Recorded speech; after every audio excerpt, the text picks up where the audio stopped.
Hey, y'all, welcome back to another episode of Alabama Unfiltered. This is a short form companion podcast to our long form content that you can listen to on Raised Red Living Blue.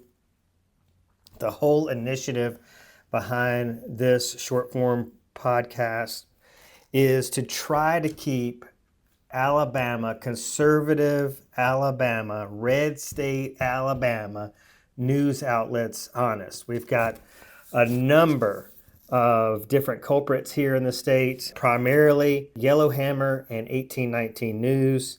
And we are going to be looking at a story that was posted by Yellowhammer on January 16th of this year, 2026. The title of the article is Steve Marshall Lights into Tim Walz for Inflaming Tensions After ICE Shooting. All right, so this is the same Steve Marshall, okay? The Alabama Attorney General who was featured in the horribly disturbing documentary known as The Alabama Solution, where he said he wholeheartedly believed that Alabama was running the prison systems correctly and above board, which is just insane. I mean, there were 3 deaths just recently. I mean, these deaths are related to drug overdoses, violence. I mean, there's just deplorable conditions in Alabama's prisons. So, man, I mean, until you get your house in order, do you really need to be calling people out?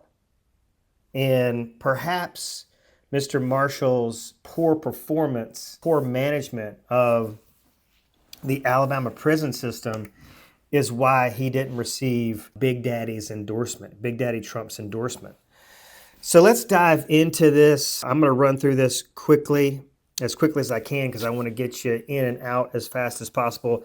Here's a little summary that I've come up with for those of you that need to listen and get on to your next appointment. But this is a fact-checked retort, all right? The Yellowhammer article claims Minnesota leaders, i.e. Tim Walz and the mayor of Minneapolis, I believe his name is Mr. Frey, they inflame tensions. But it leaves out key context in that the tensions were already high due to controversial federal ICE operation tactics and a fatal shooting that local officials described as totally avoidable, as in excessive force, as in lethal force was not warranted. State leaders consistently urged peaceful protests and accountability, not violence. Mainstream reporting shows conflicting narratives about the incident, and DOJ is investigating multiple aspects of the response, and they're not letting anybody else investigate, which is a problem. They're not working in unison with other law enforcement agencies in Minnesota, which is disturbing. All right. So I've got several points here I wanted to go over, but let's just kind of talk about the setup of the article first, and then we'll get into the discrepancies. But the article states that Alabama Attorney General Steve Marshall criticized Minnesota Governor Tim Walz and Minneapolis Mayor Jacob Frey for comments they made after a fatal shooting incident at the hands of an overzealous, to put it mildly, ICE agent.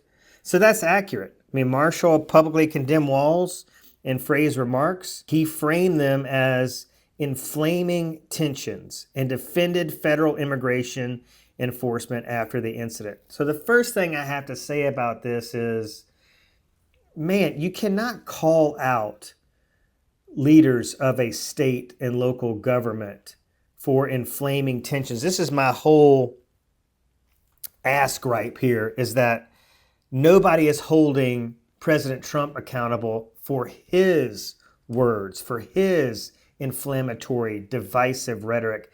I mean, he is the sole reason that our country is so divided right now. And until leaders on both sides of the aisle hold him accountable, stop allowing this unpresidential, irresponsible, immature, childish, egotistical regime rule from the White House, we're going to have a problem. This is going to escalate. It's going to get a lot worse before it gets better. All right. So key facts the article omits is that there was a fatal shooting by an ICE agent that is under investigation. The investigation's not concluded yet. The president and many of his goons are labeling Renee Good and other protesters in the state of Minnesota as domestic terrorists. Domestic terrorists. Before an investigation's even concluded, and it's like they want us to unsee what we have seen with our own eyes. They're trying to rewrite the history that our eyes have already interpreted as an unjustified shooting. Okay? There is a disagreement about the circumstances. Federal officials claim self-defense, saying the woman's vehicle was used aggressively near officers. And notice how that's changed, right? I mean, we've still got memes, posts, reels, TikToks, headlines stating that this officer suffered internal bleeding after being struck by Miss Good's vehicle, which is total bullshit, right? And here they are just saying the vehicle was aggressively used near officers. So they're saying there was no direct contact. Local officers and officials, including Walz and Frey, dispute that narrative, obviously. The video footage and eyewitness accounts raise questions about whether the woman was even posting a threat. As I've said, those of us who have seen the video from every angle, we're like, where's the justification? We can't see it. We can't find it. It's not available. So it's not simply she tried to run over law enforcement. There are conflicting interpretations that need to be vetted out. And these interpretations are tied to eyewitness accounts and lots of available video. All right. So Walz's comments, let's dive into those real quick and I want to see if you interpret them as inflammatory. So Walz called the incident totally predictable and totally avoidable, given the federal enforcement surge and the means by which they are using to carry out their operations in Minneapolis. He urged, as in Walz, urged peaceful protest and documentation of federal actions, not violent uprising. All right, so all they want to do is work together to resolve this, to have ICE adhere to the guidelines of their training, of their manual. I mean, we have seen also a lot of postings about what is written in terms of ICE conduct in the way that they are trained, the way that they are, taught to carry out their operations. This went totally against what was in the handbook, okay? All right, so do you think that Walz calling for peaceful protests and condemning violent uprising is inflammatory? That's your responsibility, okay? Next point, there is an ongoing federal inquiry. That's where, we all need to slow our roll here and let the investigation play out. The Yellowhammer article suggests problems with Walz's conduct after the shooting, but what's actually reported is the Department of Justice is investigating Walz and Frey for alleged obstruction of federal enforcement, though no charges have been filed as of now. That's a significant detail, I feel like, that Yellowhammer doesn't make clear. That investigation is ongoing and wrongdoing has not been proven. Gosh, is that an important point, y'all? I'm just so tired of these, everybody being like the judge and jury, and we need to let this play out. But the problem is there's so much distrust with the Trump administration across the board and all of their agencies because they've been caught red-handed, lying, participating in fraudulent activities.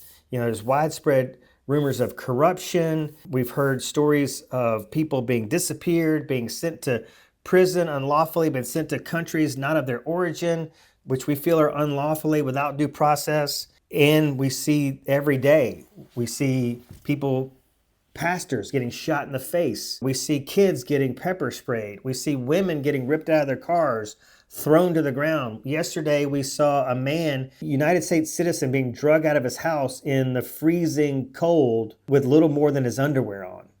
I mean, so it's hard. I don't know how they do this with a straight face and a clean conscience, make these crazy ass statements. All right. So next point, federal response includes controversial tactics. I mean, thousands of ICE agents, DHS, Border Patrol have been deployed under Operation Metro Surge, which has sparked widespread protests and concern. Many residents, elected officials, and civil rights organizations characterize the operation as heavy-handed, not just normal law enforcement, as Yellowhammer's piece implies. I think that's probably one of the goals here, right? We want to normalize this militarized, violent, brutal, cruel private police force, and we want to demonize the people that are speaking out against it. They're un-American. They are encouraging, they want illegal immigrants to take over the country. They don't care about the criminals that, are, some of whom are perpetrating some very serious acts against U.S. citizens. So what I think we need to do is hit the pause button, and I'm just going to speak for the left right now and say that we all want the same things. At the end of the day, overall, we all want the same things. We just disagree on the tactics. It's been widely reported that Biden and Obama deported the shit out of illegal aliens. We didn't see any of this. We did not see people getting shot in the face. We did not see people dying in concentration camps. That's probably a little dramatic, but you get what I'm saying there. Alligator Alcatraz. I mean, come on. Who are we? Who are we trying to be here? Next point. The article's rhetoric does not align with reporting. It's misleading framing of causation. Misleading framing of causation. Yellowhammer argues Walz comments inflamed tensions, but tensions were already high because the federal enforcement escalation and the fatal shooting itself. Walz's statements responded to the situation, meaning they were reactive, not the origin of the tensions. Not the origin of the tensions. So selective omission is what we're dealing with here. A major national immigration enforcement surge. Then we have Minneapolis protests aligned with this wider sentiment that these tactics are militarizing our streets. They are making communities less safe. And this is significant, right? Because it directly disputes what the video shows.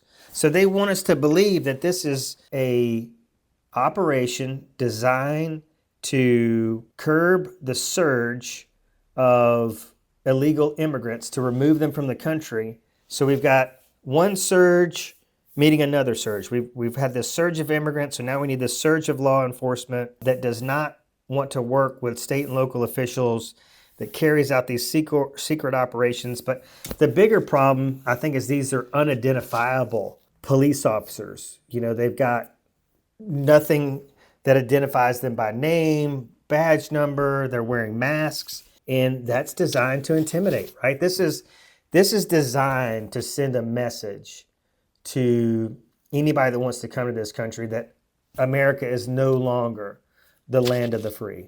Right? It's no longer the land of opportunity for anybody that wants it, right? They want to scare the dog shit out of people so that they just don't want to come here, period. And they're removing people.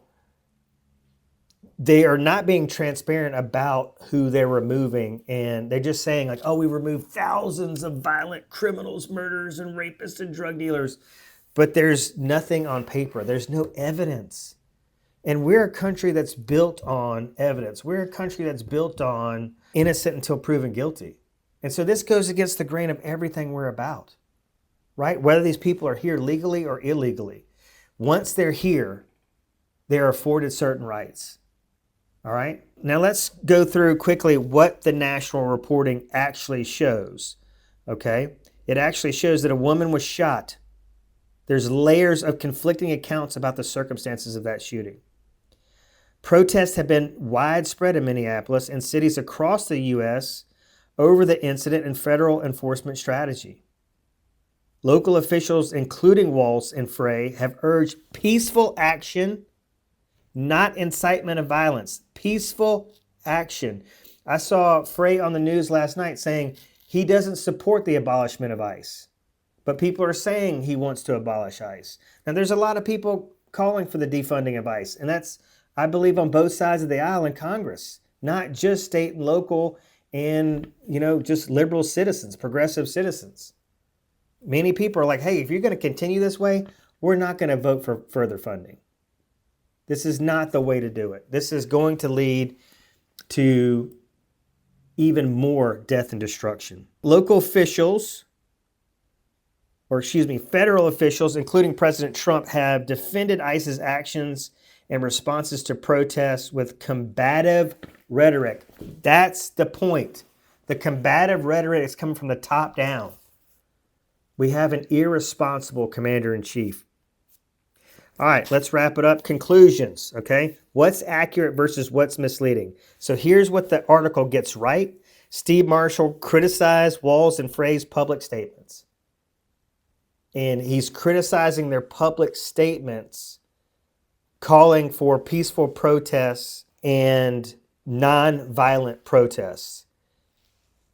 On top of that, they are saying they don't agree with these tactics. They feel like these tactics are inciting violence and non-peaceful protests. The second thing that the article gets right is that the protests and tensions in Minnesota are related to ICE shootings. So the only things they get right are that Steve Marshall did criticize Minneapolis elected officials, and the tensions around these protests are directly related to the ICE shooting and their brutal tactics. They're just ongoing. There have been more shootings. All right. There was a man from Venezuela who was shot in Minnesota. More things are happening. All right. More things are happening. So here are the misleading or incompetent elements. The article frames Walz as primarily responsible for inflaming tensions without context. I think we've made that pretty clear. It ignores broader federal enforcement escalation preceding the incident. A broader federal enforcement escalation. It omits that local officials have called for peaceful protests and accountability. That's irresponsible reporting, y'all. That is just irresponsible reporting, and it furthers the divide, and it should not be allowed. Okay, we as Alabamians should stand up against this. You should join me in standing up in this irresponsible reporting. And the final point is that the article presents one narrative without alternative sources or verifiable video content to support their argument. So the eyewitness accounts, the verifiable video content that's out there that we've seen, none of it supports their rhetoric. That ICE is doing everything above board, that this was totally justifiable. So I put the onus back on y'all. And I think you should reach out to Yellowhammer. I think you should comment on their post and demand more comprehensive, responsible, fact-checked, fair and balanced reporting. We deserve it as Alabamians. And this type of reporting just keeps the divide widening. And that is unacceptable. All right, y'all. Thanks for tuning in. We'll see you on the next episode of Alabama Unfiltered. I'm your host, Jason Will.